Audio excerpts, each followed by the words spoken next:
Hi. Hello, folks. We're continuing in Ray Franz's In Search of Christian Freedom. Ray has been analyzing how hard it is for witnesses who leave the org and the transition that they have to make when they leave. And he finds a parallel in the New Testament. So we're starting on page 665 with the subtitle, A Difficult Transition. It was in large measure to help people adjust to a new and superior outlook that the biblical letter to the Hebrews was written. For those to whom the letter is addressed, Christianity represented a remarkable and difficult changeover. It called for relinquishing many stereotyped views that throughout all their lives had governed their thinking with regard to worship of God.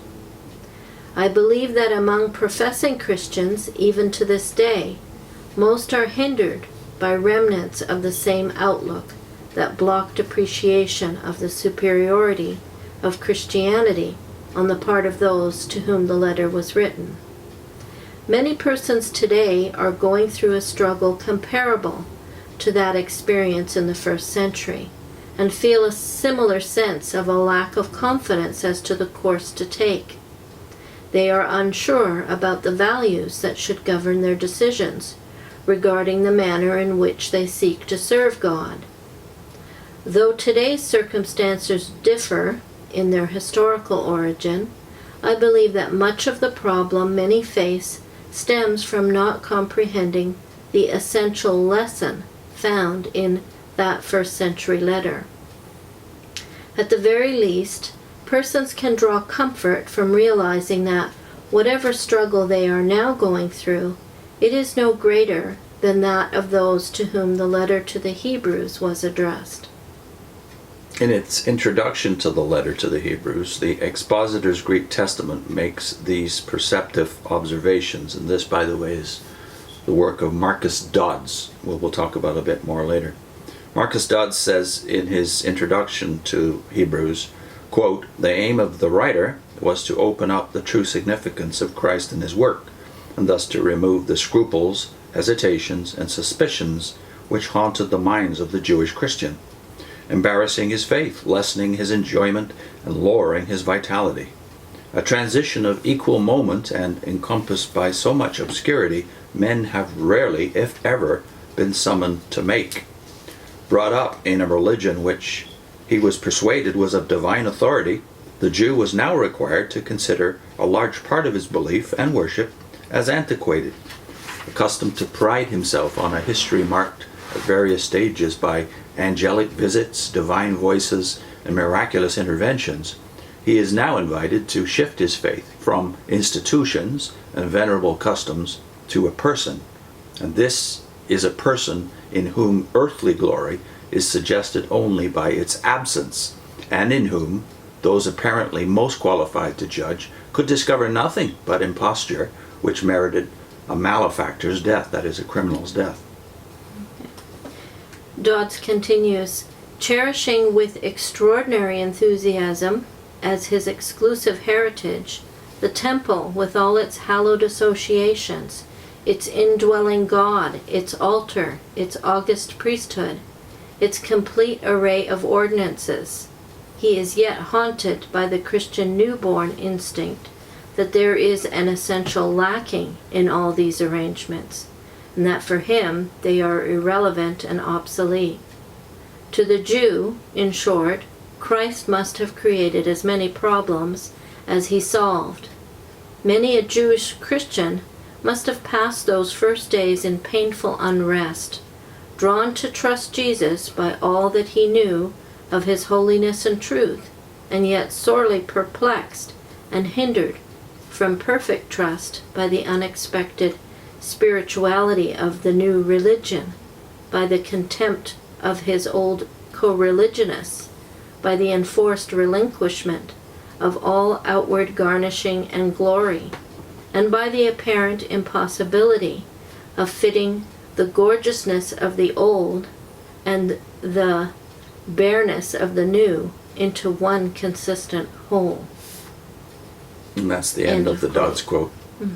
But then Ray takes up this last clause, the gorgeousness of the old and the bareness of the new. He says, truly there was so much in the old that appealed to the senses of sight and sound and touch, things of a visible, tangible nature, to impress, even to awe. The grandeur and beauty of the temple, the size of its staff of temple workers, the ceremonial dress and activity of the priests and Levites as they mediated for the people with God before his altar, the sound of the chorus of Levitical singers, the sense of going to a place where God's presence was believed to be particularly evident, and thus of having communion with him by visible, tangible offerings, going to this place along with thousands of others 3 times a year for sacred festivals. There was simply none of this to be found in the new Christian faith.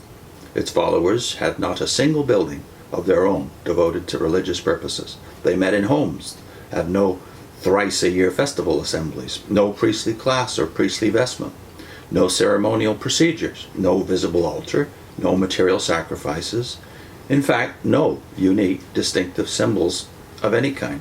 For even in the celebration of the Lord's evening meal, the things used to represent the body and blood of their Lord, and all that the offering of these implied, were simply bread and wine, basic table items, the seeming bareness of the new. Mm-hmm.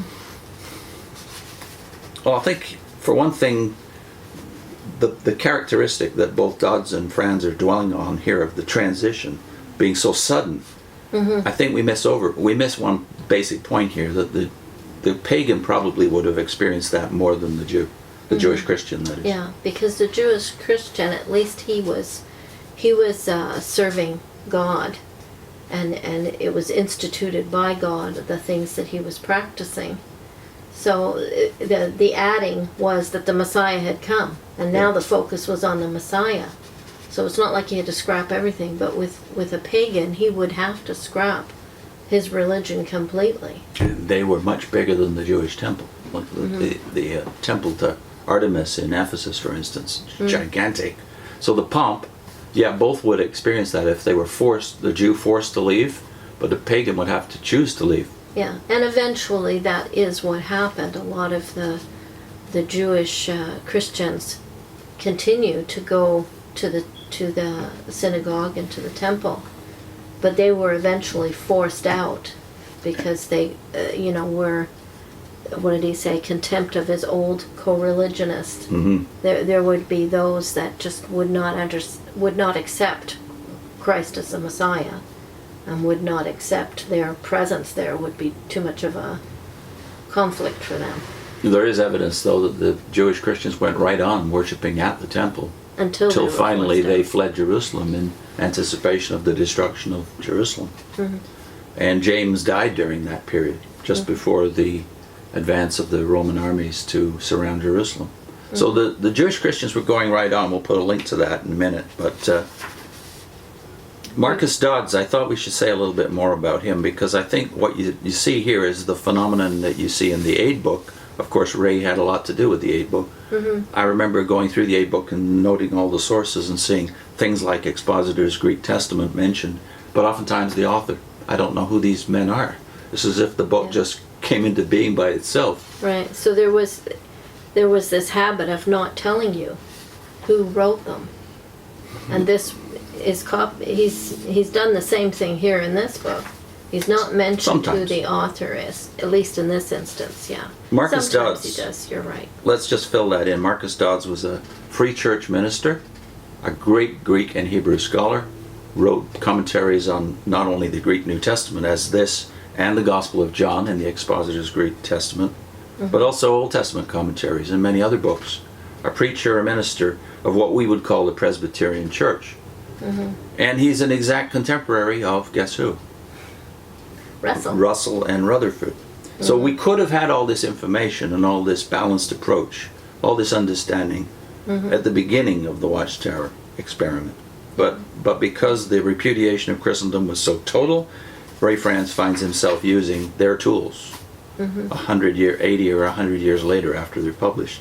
Yeah. So this is an adjustment, I think, too, for for people who come out of the Watchtower, trusting that they should listen to any voices, because you do tend to swing in the direction of, it's just me and God now, and I'm not going to listen to anyone. But the church has scholars. The church has people who have done that work, and they're given to us, I believe, by God as teachers. Well, that's part of my frustration with some of the comments in the last paragraph here.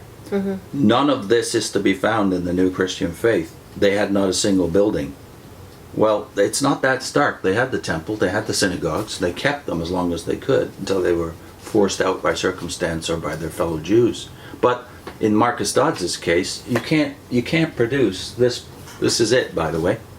Expositor's Greek Testament, 4 volumes, and looks like this. Small print, lots of room for margin notes, by the way. It's the Greek Testament up at the top of the page, and English equivalent underneath, and commentary.